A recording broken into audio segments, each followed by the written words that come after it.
వాటి కాలమున ధాన్యపు పనులు ఇల్లు చేరినట్లు పూర్ణ వయసు గలవాడవై ఇక్కడ సమాధికి చేరదాం అంటే ఇప్పుడే సమాధికి చేరదాం అనుకోవద్దు. పూర్ణ వయస్సు అంతేనా? అట్లనే ఉందండి.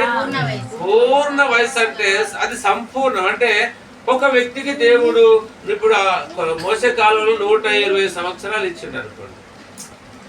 అంటే ఈ మధ్యలో గత 10 ఏళ్ల కింద కూడా విన్నాను నేను 110 ఏళ్ళు బతికిన వ్యక్తి ఈ పెద్ద పిల్లలు ఉన్నారు. 110 ఏళ్ళు బతికి 110 సంవత్సరాలు బతికి.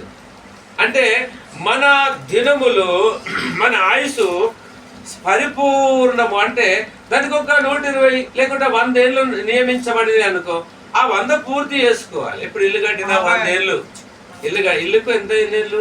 100 ఏళ్ళు. ఓ బెంచి కడితే 100 ఏళ్ళు. అట్లా అంటే మన ఈ కుటుంబం భార్య భర్తలు అప్పుడు నువ్వు 100 ఏళ్ళు వర్ధిల్లు అంటారు అంటారు కదండి. 100 ఏళ్ళు వర్ధిల్లు నువ్వు గాక పిల్ల కోడుకులు కుమారులు కుమార్తెలు పిల్లలు పాపలు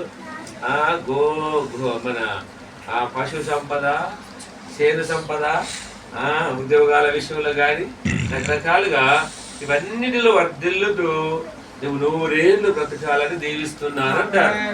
అంటే ఇక్కడ వచ్చిన దీవెన ఏంటంటే నీ జీవిత దినములు సంవత్సరాలు 100 ఉంటే 100 సంపూర్ణమైనాకనే పోవాలి.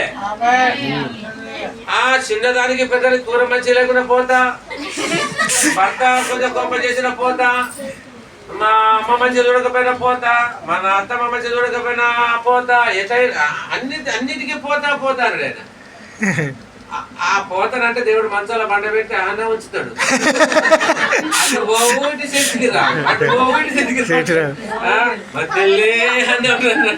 అట్లా అంటే అట్లా నోటి ఫలం మనం ఎట్లా అనుకుంటున్నామో అట్లనే జరుగుతుంది అన్నట్టు. అందుకనే నేను నా దినములు సంపూర్ణమైతేనే పోతాను.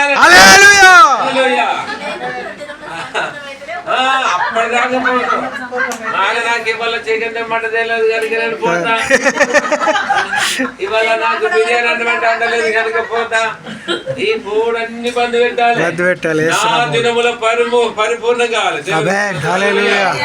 ఒక పాట ఉంటది కదా, ఒక పాట ఉంటది ఏంటంటే అట్లా నా దినముల సంపూర్ణము నా దినముల సంపూర్ణం కాకముందు నేను పోవద్దు.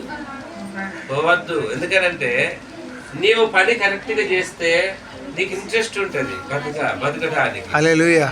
నీకు అప్పగించిన బాధ్యతను నువ్వు సంపూర్ణం చేసుకుంటూ పోతానంటే ఇంకా జీవించాలి. ప్రభు ఇంకా కొన్ని ఏళ్ళు నాకు ఇవ్వదేమని అడిగే ఆసక్తి ఉంటుంది అన్నారు.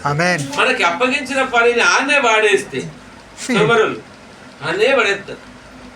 ఒక మాట అమ్మ ఇంత పెద్ద మోపెత్తుకొని నడిచేస్తున్నావుగమ్మా, నువ్వు నా బండి ఎక్కని ఎట్లా బండి పట్టుకుని పొలం చేస్తున్న వ్యక్తి నా బండిలో కూర్చుండమంటే ఆమె ఎక్కి బండిలో కూర్చున్నదట. ఎట్లా కూర్చున్నదంటే ఆ మోపు నెత్తిన పెట్టుకొని కూర్చున్నదట. అంటే ఇప్పుడు ఆమెను బండి ఎక్కువనేది ఎందుకు? ఆ మోపును బండి మీద పెట్టి నువ్వు విశ్రాంతిగా కూర్చొని ఇంటి దాకా రామ్మా అని చెప్పడానికి. చెబితే ఆమె బండి ఎక్కి ఆ బండి మోపును అట్లా ఎత్తుకొని కూర్చొని నువ్వు బండి ఎక్కడు ఎందుకు? నువ్వు ఎక్కపోతేంది ఎక్కితేంది. దేవునికి స్తోత్రం. హల్లెలూయా. అందుకని మన జీవిత దినములలో ఎంతనంటే పరిపూర్ణమైనాకనే సమాధికి వెళ్తావని దేవుని మాట ఉన్నది. హల్లెలూయా. ఎవరన్నా పోతే అనవసరంగానే పోతుందా? కనుక మధ్యాహ్నం వల్లే వారి జీవితాలు అంటే